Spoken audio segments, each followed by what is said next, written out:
ou a desacreditar textos do Novo Testamento, como do apóstolo Paulo, por exemplo, dizendo que muitas das coisas que ele escreveu eram fruto de sua interpretação da cultura, sua misoginia deixa eu fazer e tudo aqui mais. uma questão aqui no nosso bate-papo, que ficou claro no off aqui, é que acho que o pastor Ricardo não quis dizer isso. Sim, exatamente, não é? Ele entende como palavra de Deus todos os livros da Bíblia. A minha pergunta era em relação a isso, né? Porque tem alguns pastores que fazem isso. Então, eu queria que a gente fosse para os textos bíblicos, especialmente os textos do Novo Testamento. O pastor César O que eu tinha dito antes é que dentro do Novo Testamento, em Coríntios, por exemplo, que é o texto mais forte, Romanos também, né?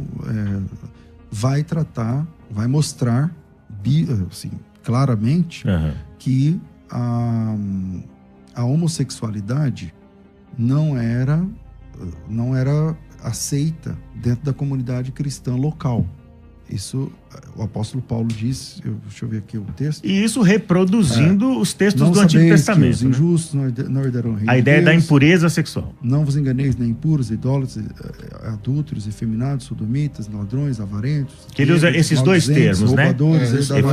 Essa tradução não está correta. É a atualizada. É a Bíblia atualizada. Não, eu digo nos originais. Você diz do termo malacói. Não está se referindo à homossexualidade. E Sodoma e Gomorra não tem absolutamente nada a ver com homossexualidade. Sodoma e Gomorra era a cidade que estava querendo ter sexo com anjos que estavam hospedados na casa de Ló. Os anjos eram... É verdade, mas os anjos vistos por eles eram jovens, rapazes. Sim, mas... Então, na cabeça deles era homossexual. A intenção deles era essa, né? A intenção era homossexual. Não, a intenção não era homossexual. A intenção era ter... Porque no mundo antigo, inclusive o texto de Gênesis capítulo 6, que os filhos dos homens...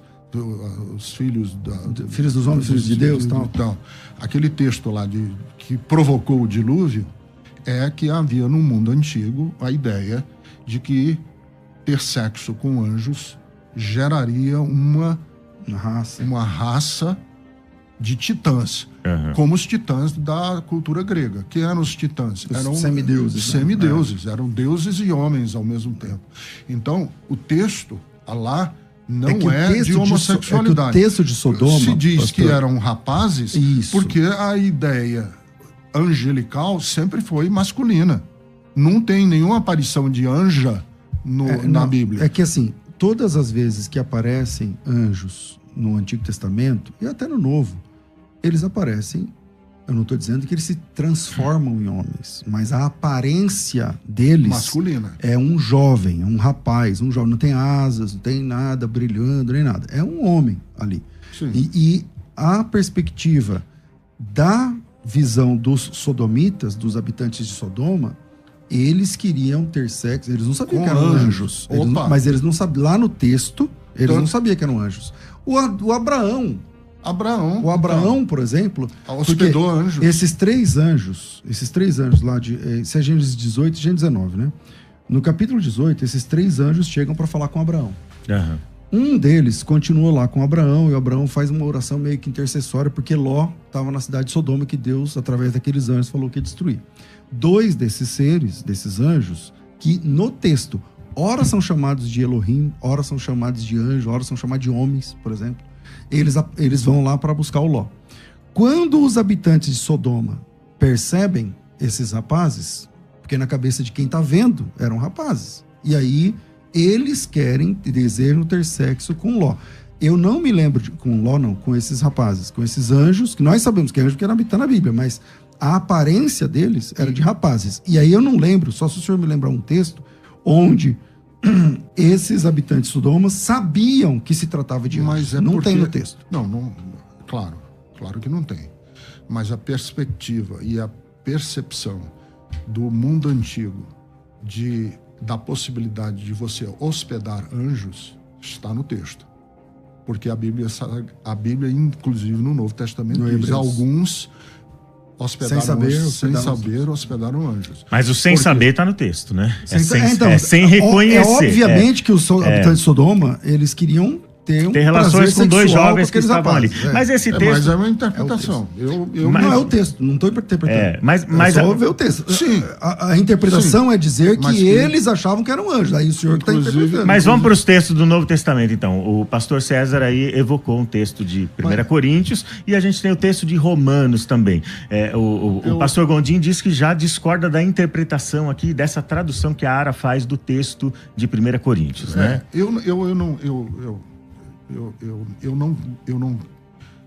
Para eu dizer que minha igreja é uma igreja afirmativa, eu tenho que fazer a seguinte afirmação sobre a minha afirmação. A minha afirmação é a seguinte: entre o texto e a compaixão, eu fico com a compaixão. Entre o acolhimento e a quadratura do texto, quadrado das 4 linhas do texto, eu me dou o direito de, inclusive, errar. Você dizer assim, você está errado. Porque eu tenho para mim, assim, uma das coisas que aconteceu na Bethesda, para ela se tornar, que não foi uma decisão minha, não fui eu que decidi um dia, deu na telha, nós fizemos, minha esposa fez um curso de sexualidade na USP, pós-graduação, que ela é psicóloga, ela fez pós-graduação em sexualidade na USP. Nós promovemos vários simpósios internos, debatemos durante uns 2 ou 3 anos sobre esse tema, até que eu fiz essa afirmação. E eu fiz essa afirmação ao final foi uma decisão sua? Como é que aconteceu? Porque eu queria saber isso também. Como é que aconteceu? Não. Foi uma decisão do presbitério, da igreja, do colégio pastoral. Do colégio pastoral. Como que foi a adesão da igreja? Como um todo, como comunidade? Perdeu membros? Perdemos. Muitos. Muitos. Porque é vigente na nossa sociedade a heteronormatividade. A heteronormatividade é o que rege a nossa patriarcal, fálica, é o que rege a nossa sociedade. Só que eu fui testemunha, e eu não vou entrar aqui em detalhes, mas eu fui testemunha assim, envolvido diretamente em 2 suicídios. 2 pessoas homossexuais que se suicidaram em diferentes circunstâncias. E as 2 se suicidaram afirmando o seguinte: eu já tentei de tudo, não consigo me livrar. Eu não consigo, eu sou assim. Um deles, inclusive, conversando comigo, disse: é um monstro que me persegue e eu não consigo me ver livre. Já fiz tudo. Campanha de oração, já fiz retiro espiritual. A incidência de suicídio entre homossexuais é elevadíssima, né? Por quê? Bem porque eles não se acham. Esses conflitos. Porque não se acham. Agora, eu achei curioso. E aí, assim,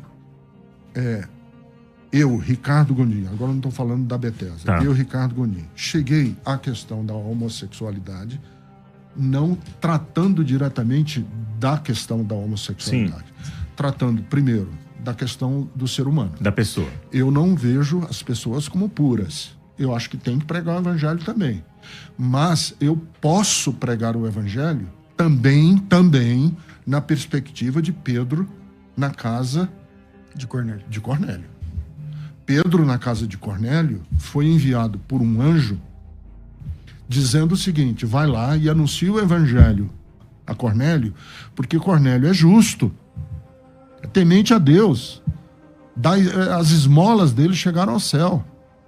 Então, eu prego o evangelho também, partindo do princípio que algumas pessoas precisam ouvir o evangelho, não porque estão condenadas a ir para o inferno.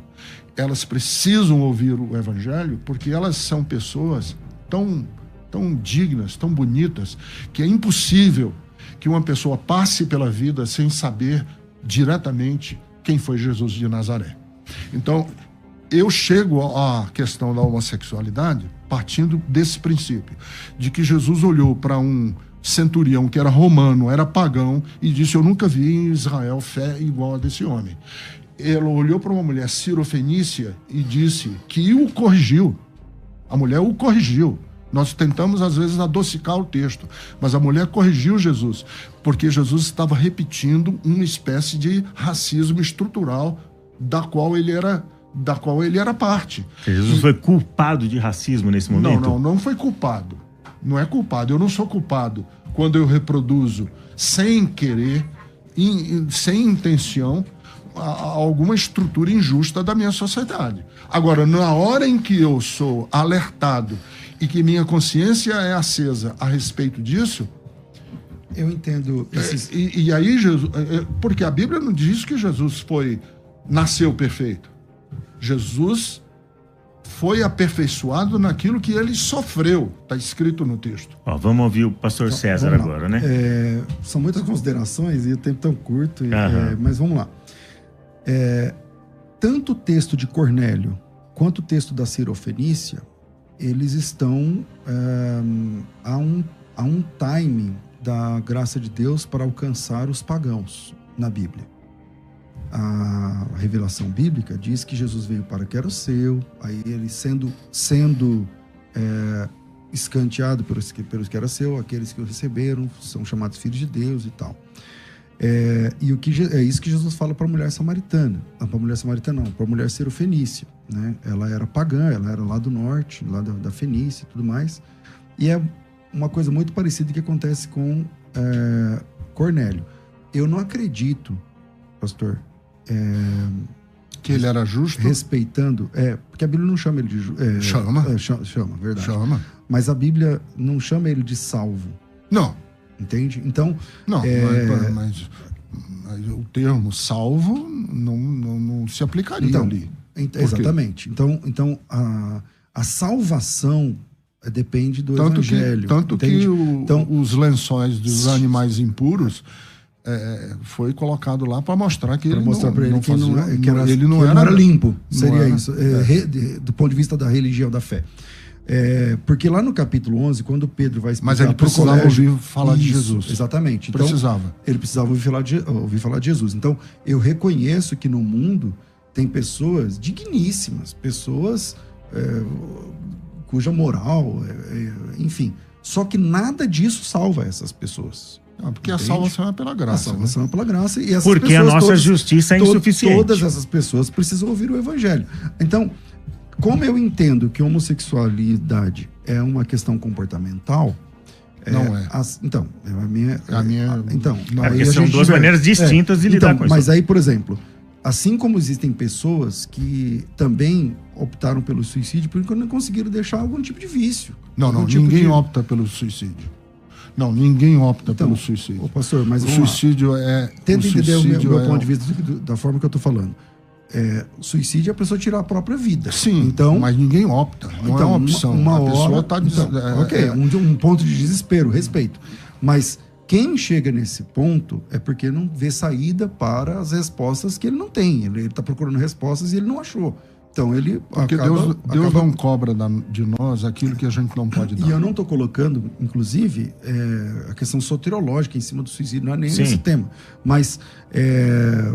pessoas vindas de outros tipos de comportamento também terminam em suicídio e isso não salva a pessoa.